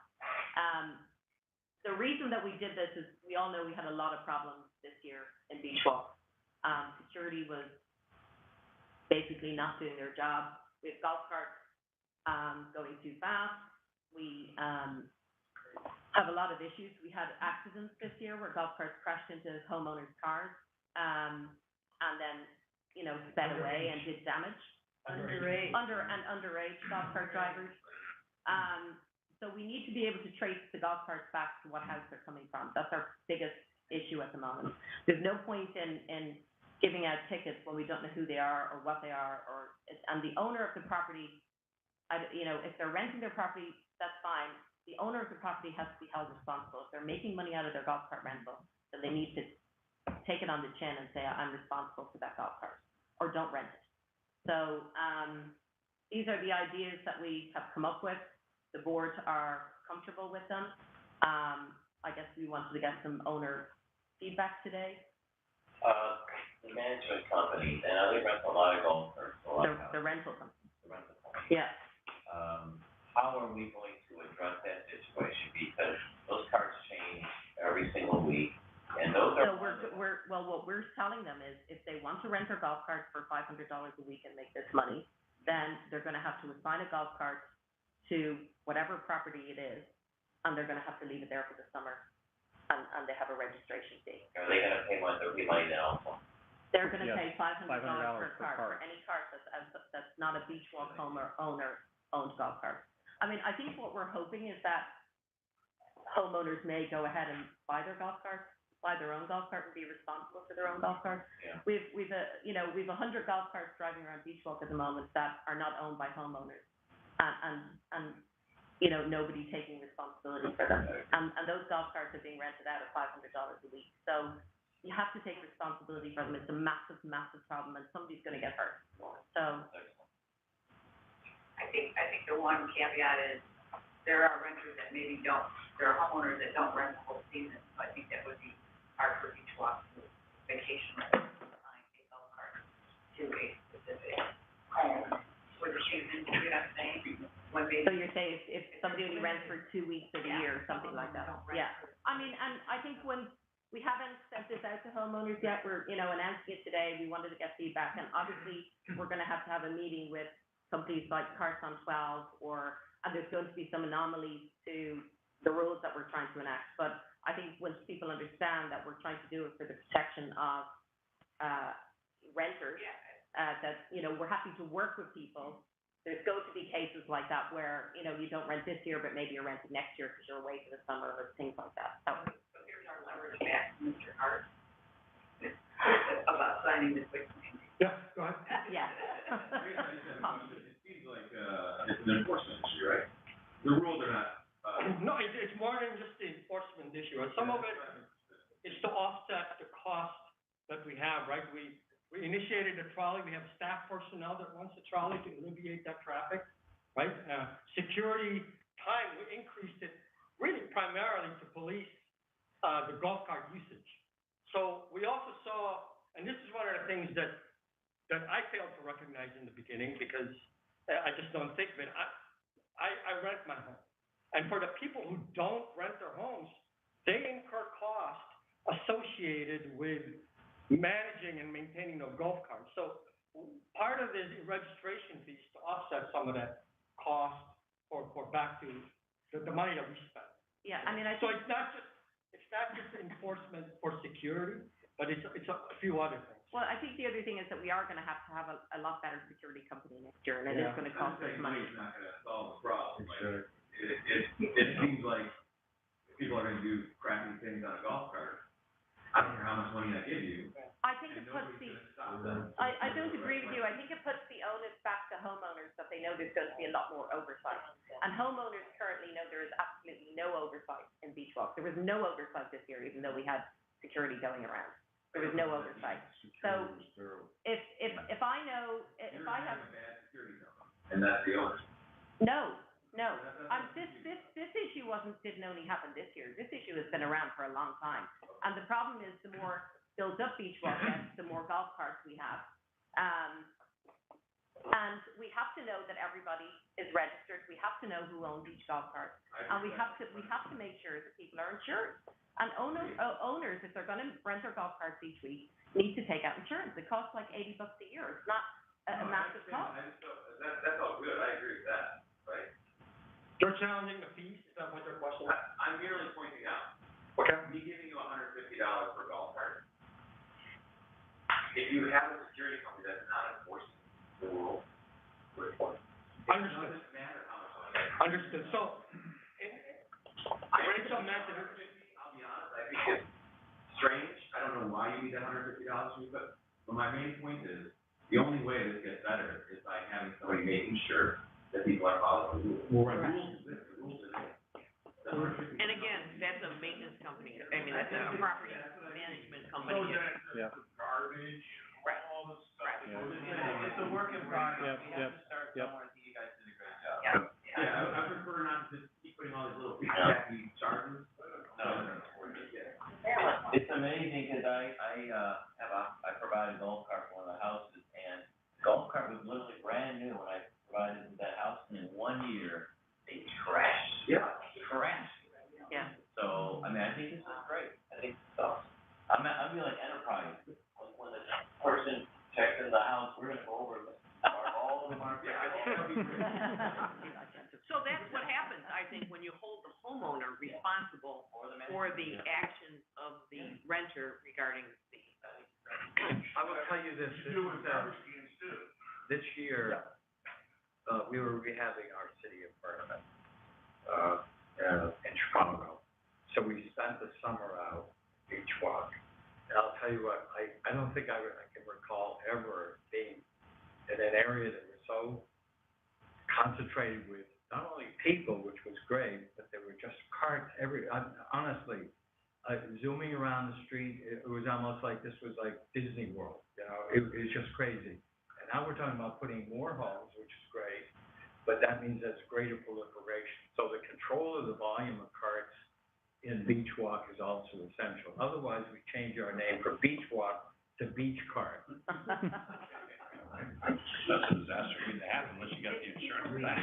yeah, go ahead, please. Kids on the scooters are gonna get knocked over. I got, hang on, I'm not gonna go. Maybe handicap uses that golf cart as a source of transportation, and those fees being waived for them or reduced or some kind of special purpose for them? Well, if you're a homeowner, you're talking about people who rent and that need handicap? Whether it's a homeowner that has difficulty getting around and rents it. But I think right there, owners that do not rent, it's free of charge if they don't rent, right? But it's like, Real quick, maybe just to tweak the last one, meaning non-owners, so the management company that would be renting owners' homes. So for example, I own a home that I rent, I don't have a golf cart, I don't want a golf cart, but they rent to my renters a golf cart. So can we put the onus on the management company to have the insurance rather than put it on? If you don't own the golf cart, you don't get the insurance. It's the owner of the golf cart. And we have reached out to Carts on 12 and Landcam, so we will be setting up a system with them also, so that we know who, you know, if you have a renter, they will have to have, Not a management company, not our, but. if it's an exterior company that's not, Beachwalk Vacation Rentals. We have reached out to them, and they know that this is going to be in place, and we're coming up with a system with them separately for how we deal with this going forward. Thank you. There's one more clarification. If you own a golf cart and you rent, but you don't rent the golf cart with the home, meaning the golf cart's just for your own personal use, it's not for renters' use, then there's no fee as well. There's no fee, but you will have to have insurance. But insurance, yes. So just to also say, obviously, the golf cart committee have only had a couple of meetings, so we have a long way to go before, we would like to introduce some fees or fines, but we wanted to do that in conjunction with the new management company so that we can understand what fines and fees we are allowed to charge under Indiana law and how we implement those. So this is only from the initial meeting. There is a long way to go before we get to next season, so. We have 7 minutes.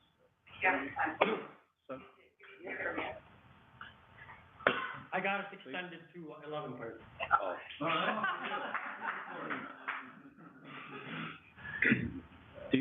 No yoga for you.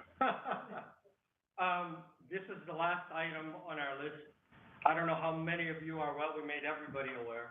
Adams Group, BWRP, approached us, I'd say around spring of this year. So we've had quite a bit of communications, offering to us their property. We haven't made any commitments one way or another to accept or reject their proposal. We know that this is something that's a huge decision to make. Initially, we had a lot of steam on this thing. We were having regular meetings. I was meeting with them regularly to discuss options. But unfortunately, we were sidelined with what you saw were several major issues that we had to deal with, like the nature trail camp for the budgets and other things that we're dealing with. So we made this public to all.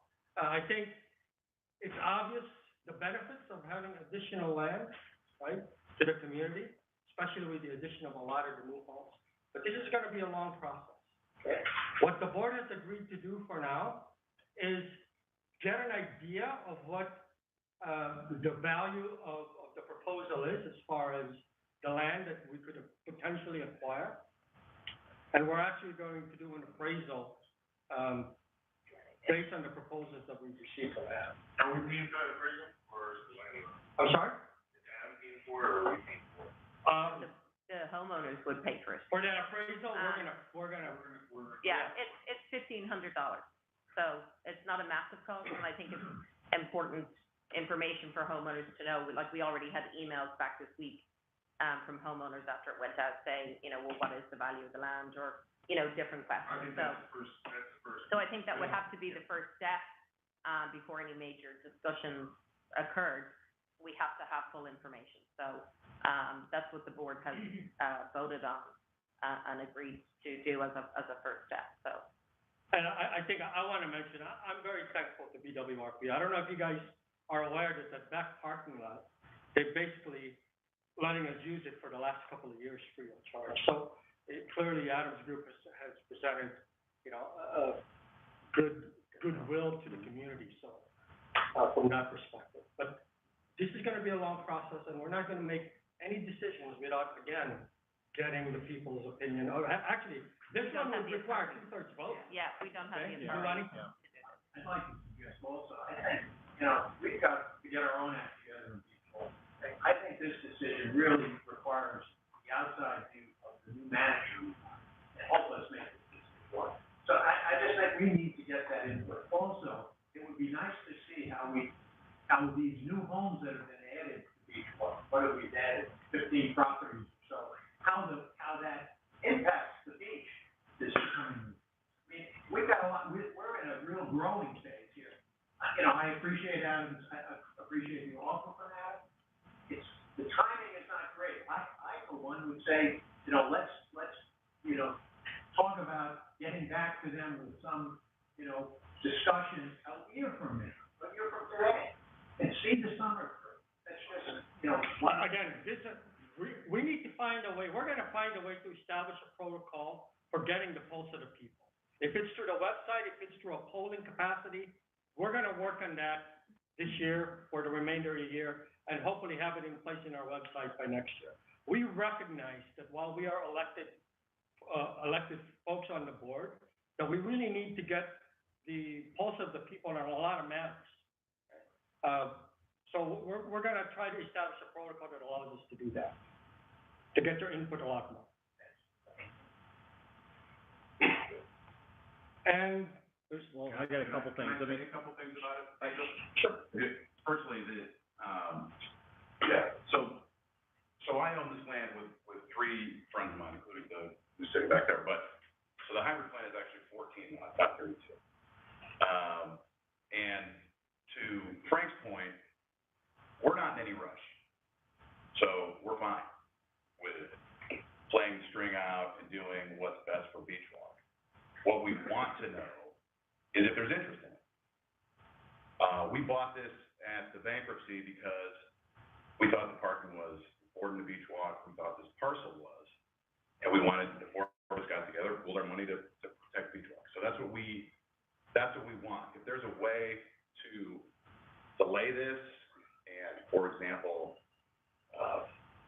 charge for parking in the interim, let's see how much revenue the parking could generate, which we could then use to demonstrate how this proposal would pay for itself. We think this proposal would pay for itself easily by charging for parking, the assessments on the new homes, and we think it would improve Beachwalk and the Beachwalk brand dramatically. But so we're pleased that hopefully the board, we can. Yeah, I think I can tell you, you can count on us moving this forward, and already, right, moving forward with the communication is what I meant to say. It's already, in a way, the communication that we had, we have received exactly 14 types of feedback from different owners. Right? And it was a varying degree of interest or misinterest, kind of like what we did here today with the nature trail, right? So it's good, we're beginning to receive feedback since we sent that out to people, and we're gonna let you know of that feedback. Right, and there's a lot of smart people own houses at Beachwalk. Someone's gonna have some smart ideas for how to structure this, where homeowners aren't coming out of pocket for it. In fact, someone suggested to me the other day something I hadn't thought of, which might be really smart, I don't know, hey, maybe you can donate a bunch of acres into a charitable trust that Beachwalk manages, and then we get a tax donation right off, and then suddenly no one. So there's all these creative ways you can do things. We just need smart people to hey, let's get together and figure this out. What I don't want to see, and one of the reasons we brought this forward now is everyone knows the market's hot right now. So people want this land, other than us. Yeah. So, when you talk about, well, the beach should be more crowded with 14 houses, yeah, it would be. But it would be really crowded with 60 houses. Yeah, so this is something that Beachwalk should buy. Let's be clear, very important. That's not Beachwalk. We have friends out there. We're portraying it to have people walk through this land and put Beachwalk next to the beach. At the moment, we've spent about $350,000 in bankruptcy, protect their rights to access to the beach today. Your land has only so much value as the access to the beach. You have no access to the beach, only go through Beachwalk. And that's what makes land valuable. Otherwise, it's not really that valuable. I buy land all the time and sell all the time. That's certainly. Let me see something. I want to finish that. Go ahead. When you got the land in the bankruptcy, you didn't buy it to protect Beachwalk. You bought it in a complicated financial deal where you actually hedged against the bank selling the land. Right? So I know how this works today. I have no problem in doing a deal and have a vote on it and stuff, but let's get all the information very straight that it's people's land that you own that you want to make more valuable than it is at the moment. And it becomes more valuable if we actually attach water, sewer lines, our gas lines, electric lines, and we access the beach. Hey, guys. Let me address that, because it's an important, there is a theory out there that this land only has value in Beachwalk, okay? There's certainly, obviously, we would prefer to see our 14 lots be part of Beachwalk. I own 5 Beachwalk lots. My investment in Beachwalk is 20 times greater than my investment in this parcel. So if anyone thinks I'm making this proposal because of that 1/20th of my investment, they're crazy. I think it improves my 20 times share investment. Okay, so point one. Point two, I understand your point about access. I'm not sure you're right. But we have lawyers that have told us that this parcel does have access because of the way it was created. But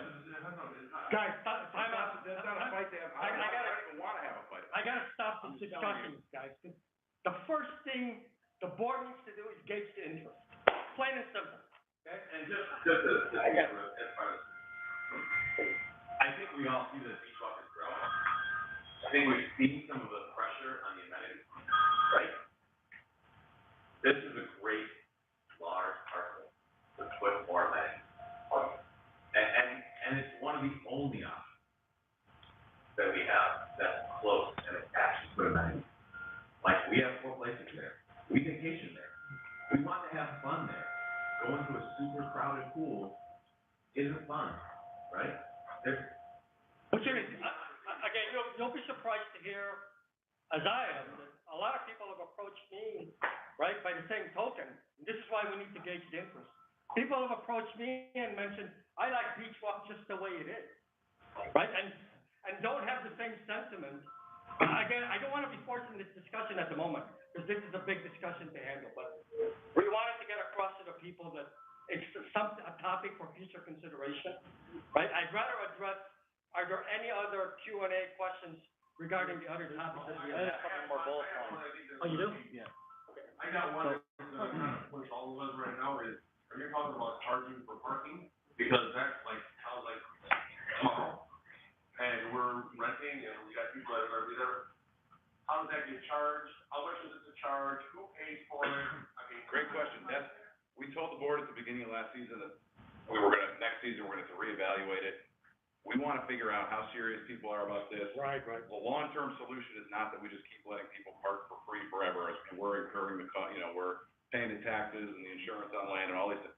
So, what I'd like to do is actually sit down with the board and maybe kick this whole thing down the road a year and set up a plan where we charge for parking, figure out, and then the cost is borne by the renters. Okay, you can figure out a way, whether it's a $150 charge per house that rents, and then there people can park in either lot all year, whether you charge renters on a daily, let's figure out how much money you can actually make off this. And then maybe you can use that money to offset it to a price down the road, so we can see. We know how much assessments 14 lots would generate. How much can you make, renting parking? Let's sit down. I'd love to sit down with people and say, let's hash out a way to charge for parking. I think it's great income. They have a great profit potential for Beachwalk if they invest in the property, much more so than, someplace else. I mean, I think we have a better chance. Okay, so we're probably gonna suggest, and most likely we'll suggest, that we have a meeting. If there's enough interest from people, and it clearly we need to take it one step further, right? We're gonna have a discussion that we can involve other people, and we could probably spend a half a day just talking about this topic. So with that, I got 10 minutes. So is there any other, we have one more topic. Well, no, I just wanted a couple more bullet points. One, obviously, there's an easement across the property that we're currently not using. And just from tax records, the property was purchased from bankruptcy for $310,000. That easement. What's your easement you're not currently using? So this document here, so this is our current back road, right, that goes across, but there's an easement access that actually cuts across this side all the way across the back, and then the Turnaround. the turnaround, so Beachwalk Lane, currently kind of loops around like this, and then it kind of ties in like this, but technically it's actually supposed to be like this. Right, so that's, so that's wrong. This is, the current easement is, you have this temporary access, and then the documents say, you could create a permanent access, which would go here. So we have the right to change the road to here, but right now it's here. Okay, so that's what those two, there's permanent access and temporary access.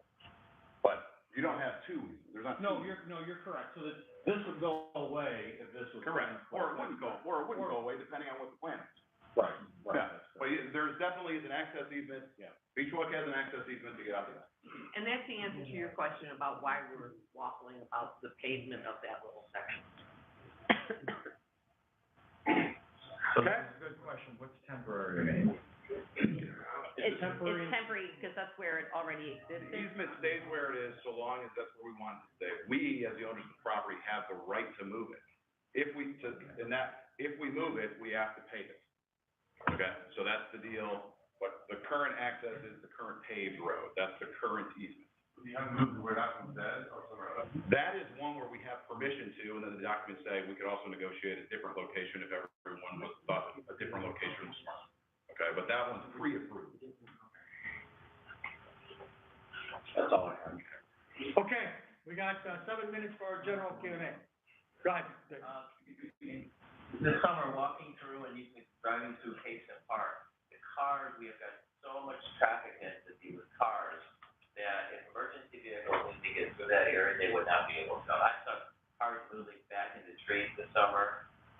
So is there any way that we can create some type of, amendment or something where maybe you only have one car in the front, 2 cars in the back, and maybe the rest have to go into the parking lot? But the problem is, and I agree with you completely, and it's gonna get worse next summer. These 11, we have another 15 homes, they're all going up in Cason Park, right? We've got to figure this out. Our issue is that per our codes and your PUD, people only have to allow for 2 parking spaces at their home.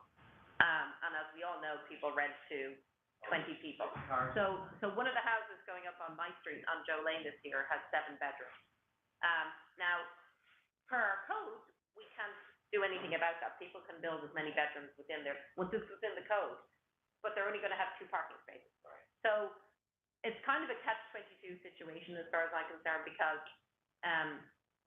as a homeowners association, we have no onus to provide anybody with parking. Okay? That's clear. So if I build a house for 50 people, it's not up to the BPOA to give me 40 parking spaces. Having said that, we do live in a rental community. You know, we have a very small number of people who live there full time. We do live in a rental community. And, you know, everybody will want parking. But there's only 30 parking spaces in that back lot, and as we all know, it's full every year as it is. So when you say tell people to only put 1 at the front, I mean, and again, I think this comes back to, and I did actually have this conversation with Rob Hart last Sunday, that when I rent my home and I rent it myself, I specify where people have to park, and I'm there on a Saturday, and I make sure that everybody's clear about what's meant to happen. And I'm not saying that they don't come back on Tuesday and park somewhere else, because, you know, you can't be there all week.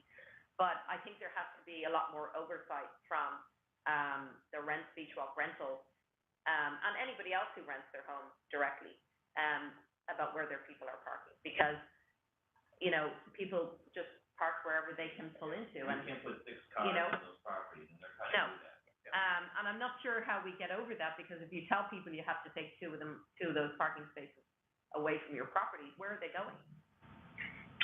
Yeah, so this is an ongoing problem, right? And hence, one of the, Adam's proposal becomes kind of like an instrument to resolving that issue, right? So that's why it merits consideration that we need to talk about, because having additional land for things like parking before amenities to me is number 1, and from my personal point of view. That's the biggest issue we need to resolve before really improving and increasing amenities, is parking. So that's one of the things that's. Last year, I did a negotiation with the school that's not, in use, to use that parking lot. There's 80 parking spaces there. And I don't think 1 car parked there all summer, even though we let Beachwalk Property Management Company know, or Beachwalk Rentals, whatever they're called, let them know that, you know, they should assign people, and they do assign. On their tag, they do say, you park at the house and you park at the overflow. But if the person goes to the overflow and there's no spaces, they're gonna go back to the house and squeeze it in somewhere, and they don't care if it's on somebody else's property. We just don't know when we start enforcing it more. I mean, we've set the rules, we gotta enforce it, because it's gonna get so much worse. But we do have 80 parking spaces at the school, and the school are more than happy to give them to us, for as long as we want them. They are not doing anything with that school because of some strange Indiana laws. So, that is available to us. We just need to push people there. It may not be as convenient as they want it to be, but it's better than, you know. With 7 bedrooms. What's the right of homeowners to have this, cars, we got cars always in our lot, always. If you have cars, well, that was something that we were looking at as well, right, for next year, was to have a towing company, Brian? Yes. Didn't we discuss that? Yeah, we have to have a towing company that'll have to be posted on both sides of Beachwalk. We didn't have that this year, but that way we can actually call and have. The problem is, BPOA can't tow somebody from your property.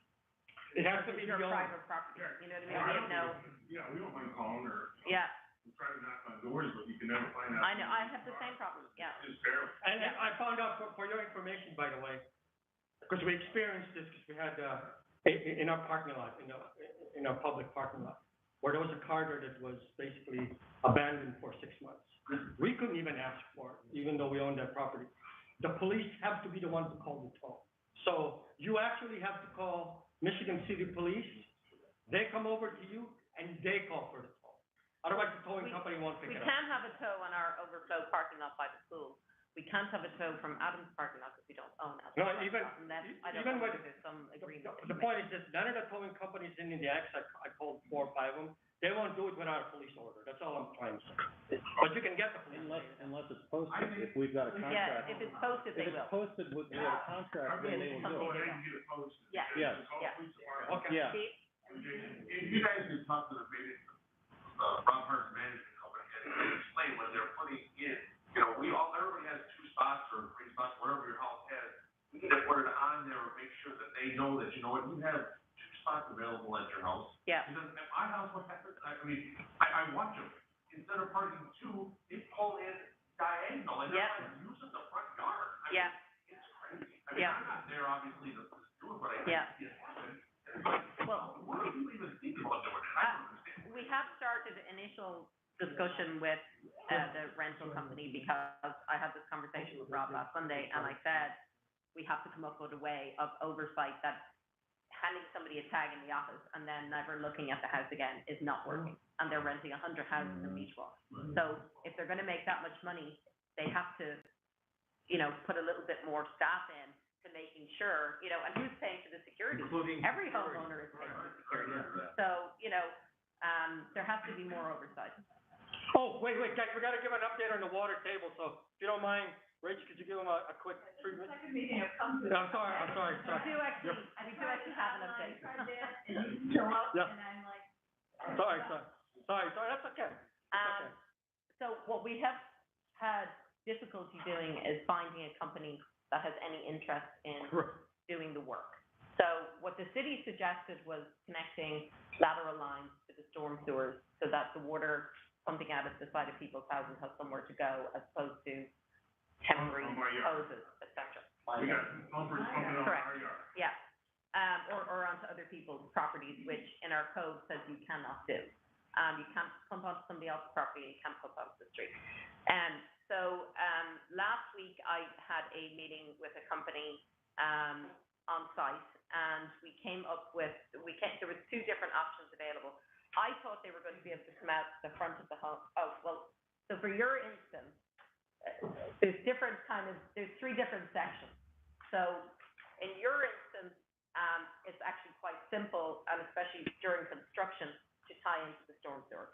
It's not a big deal, your contractor can probably do it for you for about $500. It's a very simple fix when you haven't, built yet. The house next door to you, also the same, is a simple fix, because you have a storm sewer right there on the corner, and they can go underground before you're built. Probably I would suggest to 2 people do the same thing.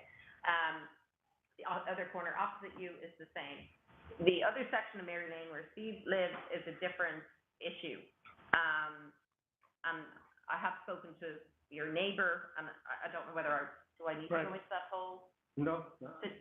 conversation? I mean, it's a long. It's important to notate that we have options now where there's a contractor that's willing to work with us to do the work. Yeah, and also, just as a follow-up to the contractor meeting, he requested civil engineering drawings before, and thought they should be done before any work would be carried out, and I did meet the civil engineer here yesterday. So they are coming back with a proposal to us this week also. So, so they would have to do a drawing before, any work was done. The water table is very high. No, including yours. For how undeveloped place. Yeah. Easy, but what about the guy next door? He's also, so I just said. To do that. Yeah, absolutely, and it's not that you need to force him, he's very happy to do it, and he wants to do it. So what I'm saying to you is, if you are gonna develop, he emailed us yesterday, right? So he's willing to go ahead now, because you guys have not, built yet. So, he wants it done and done before the spring. So, and the company that we're looking at doing it by December, so, No, pumping is no longer, pumping is not, pumping Lake High? No, not at all an option at this stage. Tying to the city sewer is what we're gonna do. So I have a question regarding the street lighting. I've been trying for 12 years to get that street lighting taken down to phase 3, and I live on Beachwalk Lane. And I was given a proposal at the meeting last year at the country club, that showed where all the lighting was going. Lo and behold, when the lighting went up, it's all in the new homes, nothing by us. where do you live? I live at 412, I'm at the end of Beachwalk Lane. And on that plan, they can pass around, there was lighting provided. Now there's 5 new homes down there too. So lighting was put up everywhere, but, you know, where I've been trying to get up for years. Yeah. And it was on that plan, and somehow everywhere got put up everywhere but there. You saw it's part of our capital planning, right? We have phase 2 of the lighting. Can I talk to you after the meeting, because I'm dealing with the other lights that are going in, if I can talk to you after on getting back, yeah. Just to point out, the water table issue became a much greater issue when, people started to put furnished basements in their houses. And if we look at the, Beachwalk, there are only 7 furnished basements until you get to MLA. The ARC has no ability to stop a person from building a furnished basement. But there is a warning in the deed and covenant restriction that furnished basements are discouraged. Basements indeed are discouraged because of water table issues. And I think everybody that builds in Beachwalk needs to get familiar with that. Because, Yeah. it's gonna be there. And just on that note, we have, or the AERC have, any new applications that have come in, and they are immediately reminding them of the water table study and the issues and the section of code that says, if you build this basement, you are doing so at your own risk, which is exactly what's written in our deeds and covenants. And the reason it was put there is because there are very low-lying areas and there is a very high water table. So it was put there for a reason to cover the AERC and the BPOA. So, the AERC is now forwarding anybody that sends in an application, a copy of the water table study and, a copy of the code, so that everybody is aware. If they hadn't read the 90-something page code, they are aware of the issue. Okay, guys, with that, we're gonna have to end this meeting. We thank everybody for coming today. It was a pleasure to meet you.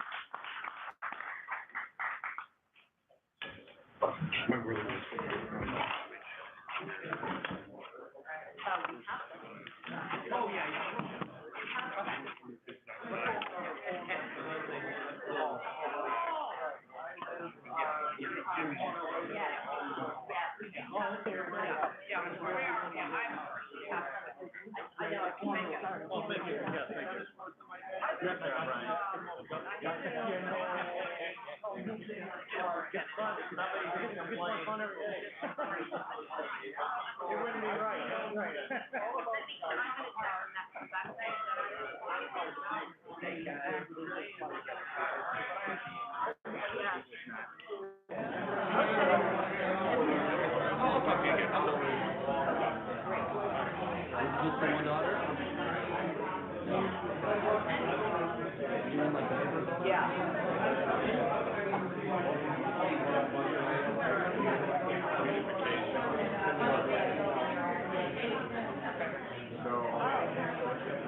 No,